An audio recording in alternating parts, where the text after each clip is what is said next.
Hi everyone, I'm Kaylee and welcome to our tutorial series brought to you by the Military Veteran Team with LPT Realty. In this video, Larry Fischer will explain what to do if we have a buyer-broker agreement and we're going to write an offer.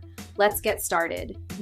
This is if we have a buyer-broker agreement and we're going to write an offer. And it's a listing that has a brokerage. It's not a FSBO. So it's compensation agreement. We'll go here. The seller's broker, it's not us. It's going to be whoever has the listing. The buyer's broker is going to be us. Property address, like here. Client's name here. Term, don't leave it blank. Compensation, this is what you put your compensation. 3%. And the 195 fee. The other thing is other terms. You can add a clause under personal clauses, MVT. This is from the attorney. If we were to do a, let's say, FHA loan is capped out at 6% of a seller concession. VA loans don't have a cap right now. And your conventional depends on how much money you're putting down as what you can do as far as seller concession.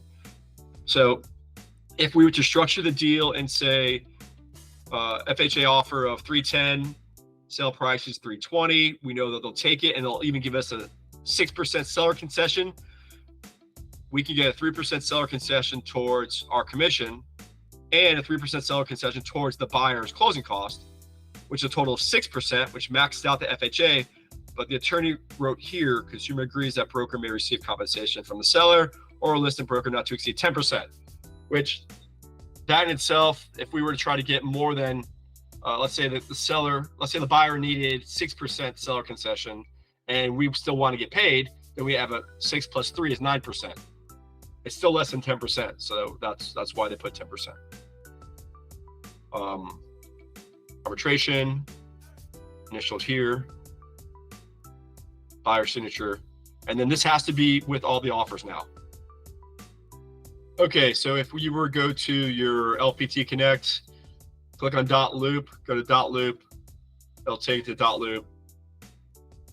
If you want to find a template, go to templates, go to military vet team, and you have all your documents here. Exclusive buyer brokerage agreement, single agent, compensation agreement, seller to buyer's broker, exclusive broker agent, transition to transaction, and compensation agreement, seller's broker to buyer's broker. So your documents are right there. Thank you for joining us in this tutorial. We hope our insights have been helpful. If you have any questions or need further assistance, feel free to reach out.